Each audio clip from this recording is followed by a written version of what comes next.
Greetings, everyone. This is Virtuous Roots, where we reclaim virtue to bring into our home and yours. And I'm Thomas McCuddy. And I'm Thomas Quackenbush. Yeah, I'm Nick Wiegand, and today we're going to discuss how do Christian families engage with difficult social issues from a biblical perspective.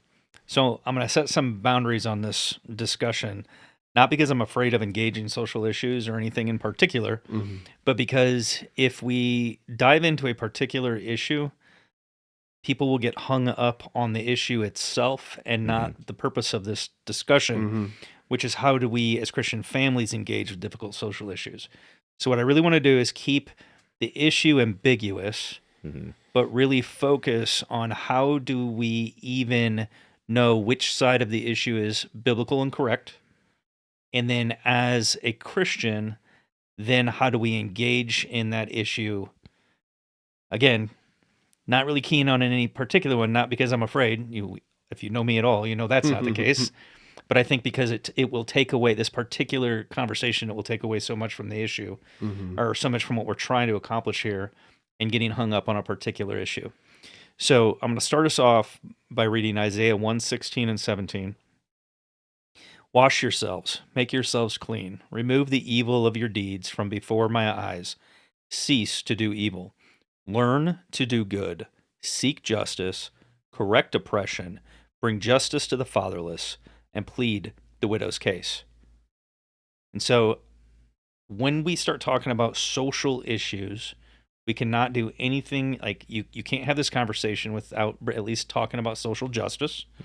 What that means, you can't have this conversation without getting into political divides and discussions. So I know for a fact we don't want to go down the path of, okay, well, you pick a political party and you line up. How do we know? How do we know what the right answer is for the social issue? Because I do want to put something out there, and this might offend people, but I think on some of these issues, we do have Christians on both sides. And I know we automatically want to villainize or think of the other side as evil, even if we're talking about Christians. But what I normally will stand on is the fact that, and I may not have had words towards this before, but ordo amoris, right? It's just the idea of properly ordering our loves. I think that when there's a Christian on the other side, the wrong side of the issue, that it is a disordered love. I think they're trying to do the right thing. So how do we clearly identify the true? Well, and I think this is why when we talk about these things, and I talk about you've got somebody that you're disagreeing with, and they're doing something that we classify as wrong or bad. Most people, and by most, I'm thinking in generally, even in movies, you don't find a villain who's doing evil simply for the sake of doing evil. There's some sense in which they believe that's their good. And the best villains are the ones that you really understand where they're coming from, and they've made the wrong decision, or they see things the wrong way. And I think that's what we lack many times when discussing these social issues. We forget that. We, like you said, we villainize, we make them almost, well, they're choosing to do evil as evil. And I think many times I want to give not just a benefit of a doubt, but just to recognize that if we don't love what's really true and good, or we misidentify what's true and good, then that's what's going to land believers on both sides of these issues. Because I think that sometimes in the church we get confused. We're like, how could you believe in Jesus and believe this? And so the discussion begins with, if we don't know how to identify what's good and what's true, then we're not going to know what we should do. Because everything that you should do, and this is what I teach, and again, not to take it into the clouds, but when we study good Christian philosophy, that whatever you do should be based upon what is. Something that is good, that is your responsibility. If you don't know what that is, you can't do it. And if you misidentify it, you're going to do what's wrong, but you're going to think it's good at the same time. And so I think that as we look at this, these issues, one is the ordering of love, but also this is why the discussion of prudence and justice in particular. That's the two key things that are involved with determining what is the right course of action. Mm-hmm. Because I think with some social issues, believers might be like, you know what, I don't know what the right course of action is. It may not necessarily be clear cut, and I think sometimes we as humans are so good at scrambling eggs that we've made such a mess that I think this is why this ability to discern and to evaluate what is really proper and good in situations is so important and is many times lacking. Still keeping it ambiguous, I want to bring you back to a conversation that you and I had on a social issue recently about, particular things that are coming down the pipeline probably in our area and state. Mm-hmm. And I think once we really dove into that, I probably entered that conversation going, look, I don't actually know what is right in this situation. And I think by the end of the conversation, I'm still not sure I know what is right. But I think that you and I both, we had such a prolonged conversation about it that we could at least had a biblical argument and had a better idea of it when we were all said and done. I don't know if you and I even landed on the same side of it, but at least because some of these social issues are difficult. Yep. Mm-hmm. I mean, some of them are truly difficult when you look at them in totality. Mm-hmm. When you look at some of these social issues in totality, they became a very difficult idea to kind of wade through. Mm-hmm. And so one of the things that I heard you say was by understanding, because the question here is how do we engage? Mm-hmm. Yep. And so one of the things I heard you say is we do not villainize, we do not dehumanize. Yep. We need to remember that the person on the other side is someone that we are commanded to love. Yep. Mm-hmm. That's You good. know, we ought to love these people. That's justice, right?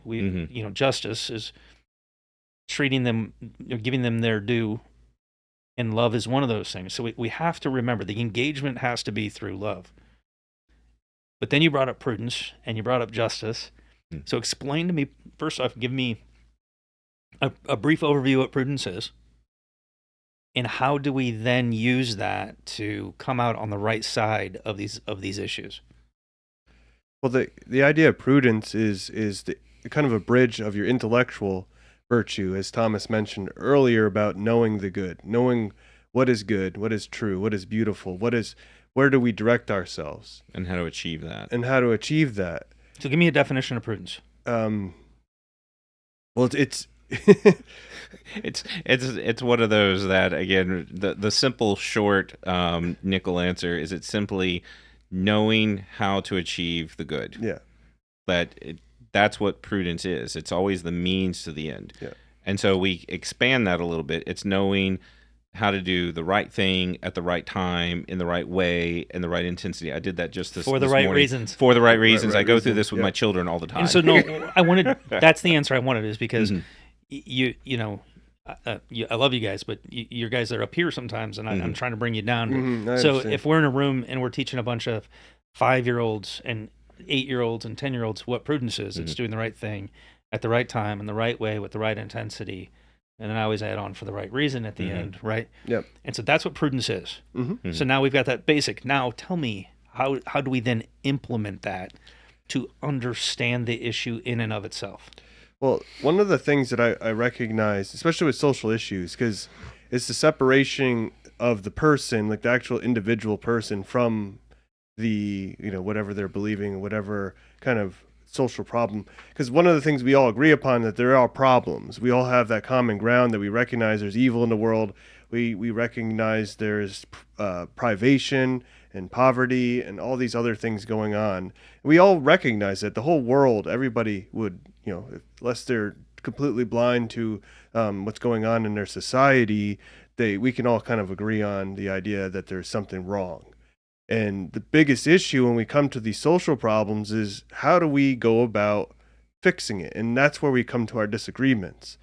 And as Christians, we recognize that we're going to come into disagreements because our definition of what love is, our definition of what justice is going to differ pretty significantly how the world sees those things. There's going to be commonalities, but there's going to ultimately, our allegiance is to God, which is going beyond our government and all those other things. And So again, but how do we? So I'm with you, but then how do we identify the right side of the issue? that all goes directly to the concept of justice. So this is why when we teach the classical concept, prudence itself does not have content. Like, it's all about trying to find the right means, but you Okay. got to figure out what you're working with. So give me the definition of justice So before you start. justice is giving to another what is due. Okay. Okay. So whatever is owed, whatever is their right, however you want to put it. And so that gives us the content. And that's why with social issues, it always involves other people. Yep. So it's always going to be an issue of justice. Yep. Fortitude is an issue of a person's own like passions and emotions of like fear. Temperance is a person's own emotions of and feelings of pleasure and desire. Yep. So justice always has to involve other people. And so when it comes to these areas where it is complex with justice, and okay, give what's due. Well, we have justice that's involved in the family. We have justice that's involved in the medical field. We have justice involved in government. How does that work? We have justice in all these different areas, and it's probably one of the longer treatments, like when Aquinas is discussing the virtues, which his book is long anyway. He goes through several, like it's just this long expositions. How do you deal with laws? What do you do when there aren't clear laws that are in play? So I think why it's worth talking about is social issues are complex, and there's a complexity to the situation. Okay, so we're getting somewhere. So Okay. how do you understand the complexity?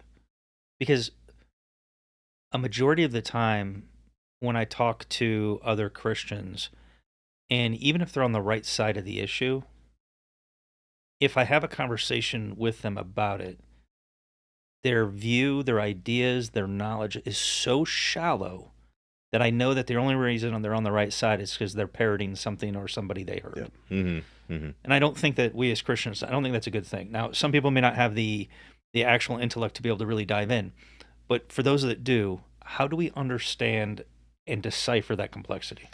That's going to take, well, part of prudence is deliberation. It's going to take taking counsel, learning, figuring these things out. So on a more neutral issue, not so much a social issue, let's take issues like economics. Because something happens in the world, and then all of a sudden, everybody's an economic expert. And what I It's hear, true, there are a lot of economic experts. yeah, all of a sudden, everybody's an economic expert.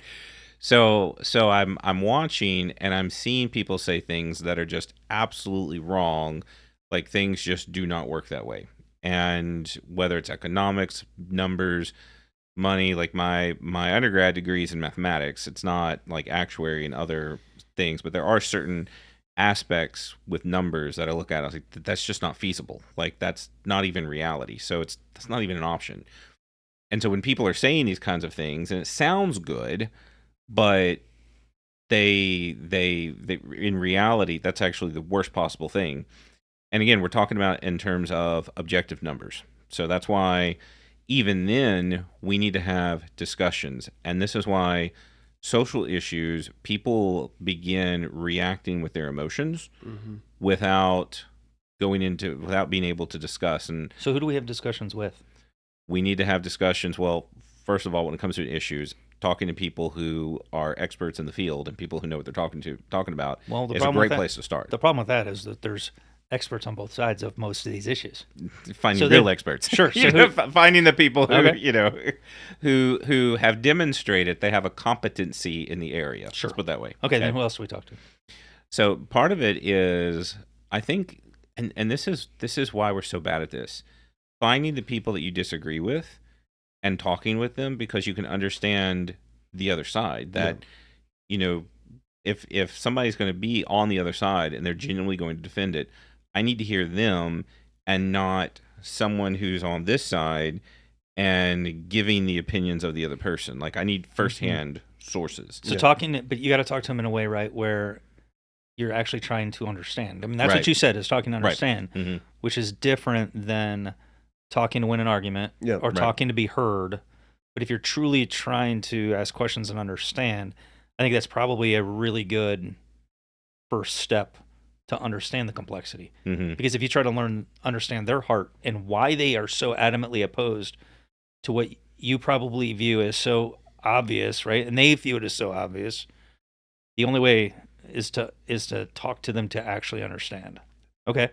And I think also that's a way of building that relationship and trust. If that, especially if you disagree with somebody, like I think the best way for you to begin these conversations with those you disagree with like taking an honest and understanding of what their position is, and just like allowing them to lay their case down. And I think at that point, like it's showing humility on your part, and that person can respond to that. They're gonna at least gonna have maybe their defenses come down a little bit.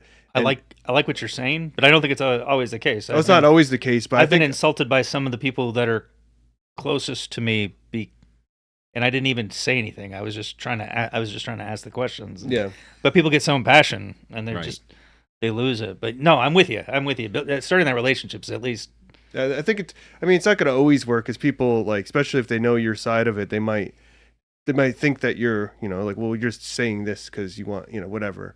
But I think People want to be heard. yeah, they want to be They wanna heard. be heard. And I think also to acknowledge, because if they're that passionate about something, for you just to kind of just dismiss it off, that's not going to bring about any sort of like a respect for that person. We talked about justice, and justice is also giving to what is owed, and some of that is just allowing them to express themselves and their emotions, which they actually feel. They're not making that up. And maybe they're directed towards the wrong end, or as we're Christians, we were able to make those discernments, because a lot of times in our conversations, they start like kind of revealing as they are speaking how they view the world, how they understand the world. Are they like, do they believe that there is a God, or if they believe that God orders everything, and if he interacts with his creation, those those types of things. If they start this is kind of how we do apologetics anyways. You kind of surface those kind of doubts, you surface those those kind of sour notes, or whatever, like, as So you're saying you want to go back and actually understand the worldview, start the relationship. Yep. Begin the conversation. And the question we have is, how do Christian families engage? I think it's important that then, if we're talking about how we're supposed to raise our children in this, is that our children witness that. Our children witness us have those conversations with other people. Yes. Mhm. But then I think it's important for us then to not go, oh, did you hear what that idiot said? Like, Yep. I mean, if we're going to show them respect at the time, I think it's important that our children continue to see us show that love, even Yep. when we reflect on the conversation. I think that's where a lot of people fall apart, right? Like, their children see that. So if we're going to teach our family how to engage, it's got to be consistent and loving Yes, sir. all the way through. Absolutely. So I think that's where. So this happened just a few days ago, where my oldest, we were driving together, and so this is an encouragement to parents. I specifically, once I got back from South Africa, took out each of my boys. Like, we're going to spend the day together, and particularly with my oldest, I knew this would lead to conversations. So we're driving back home. He says, "All right, I got a question," and he's like, "What's the difference between these political parties? Like, what's going on there?" And now we have a chance for conversation. Yeah. Mhm. And the first thing I did not do is immediately start the name calling. Well, we have the smart people, we have the stupid people, which so many conversations end up going that way, whether you're sitting around the American barbecue or the South African braai. We tend to Oh, for a talk that fact. way. We talk that way. Yep. I So- had more disagreements and outright political arguments about Trump in South Africa than I did in the United States. So, And that's not an exaggeration. right. Oh yeah, I know. Like, it was, yeah, anyway. So I think I cannot remember the guy's name who said it, but he pointed out that what we don't want to do is diagnose, and that's where, when you're talking to somebody and like, oh, you're this, and oh, you're this position, and you start, labeling, which I'm not against labels, knowing what things are. Well, I think there's an element where it's also allows you to have the appropriate conversation sometimes. Correct. But I think we sometimes use those labels as a means of dismissal and belittling. Yeah. And I think that's how do we as families engage? Number one, parents don't need to do that. They don't need to utilize the terms that way. And if you're going to use the term, use it descriptively and not pejoratively or like an insult. Right. And so that's why, I can name a political party. I can name a political view.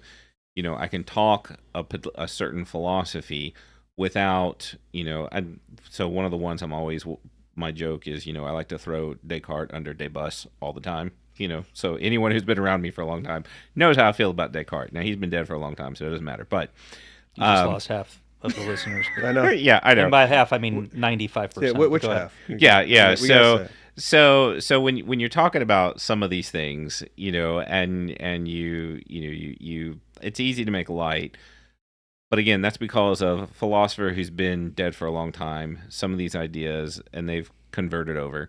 So today, when I meet people who are of whether it's particular philosophies or political ideologies, to not throw them under the bus immediately. Oh, you're just one of them. You're just one of that. Or you're just making this mistake.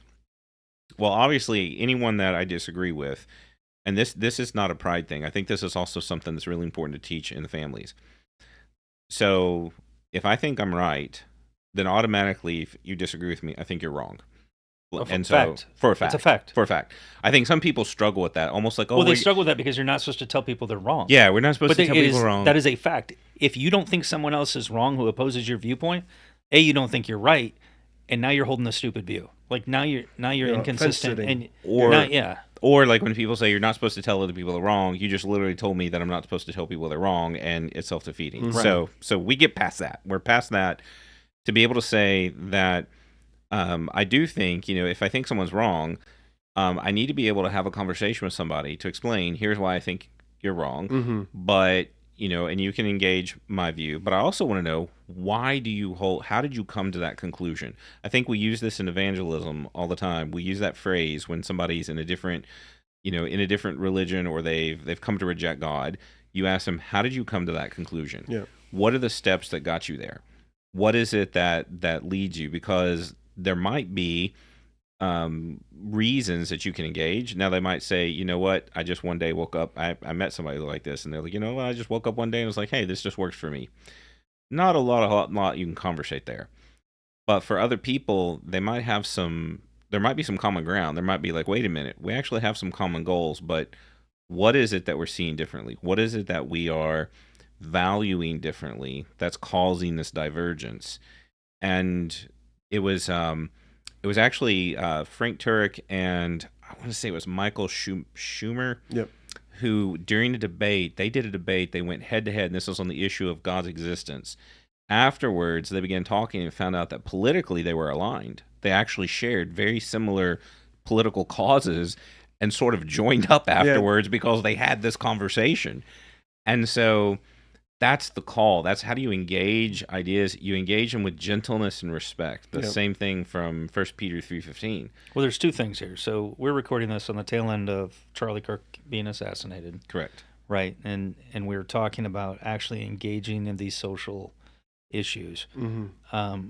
I think it's really important to key in on a couple of things you just said. The main one being we engage on the ideas. Mm-hmm. And so I think if we want to have the disagreement, if we want to have the discussion, I'm right, you're wrong. Like, if I don't, like, I'm still open to being changed in my mind, but if I don't think I'm right, everybody thinks they're right. Just everybody, like, people want to exhibit this false humility as if they don't know that. Mm-hmm. But the reality is if we gauge the idea, if we attack the idea, it'll be far more constructive than the ad hominem attacks of attacking the person. Mm-hmm. And we so often attack the person or the party or the denomination or the whatever that is. We attack the people and we throw stones and call names instead of engaging the ideas according to Scripture in a loving way. I mean, Isaiah 1:17, learn to do good, seek justice, correct oppression, bring justice to the fatherless, and plead the widow's cause. We are called to do something. We are called to seek that justice and then also follow through with it. Mm-hmm. But we are not called to attack each other and play silly little name-calling games. Absolutely. Because it devolves into Mm-hmm. anarchy. Yep. Well, gentlemen, it's a fantastic discussion. Mm-hmm. I think we could talk about this one for hours. Yep. You can find us on familiesofvirtue.com, and our podcast, Virtuous Roots, can be found on all the main streaming platforms. God bless, and we'll talk to you next time.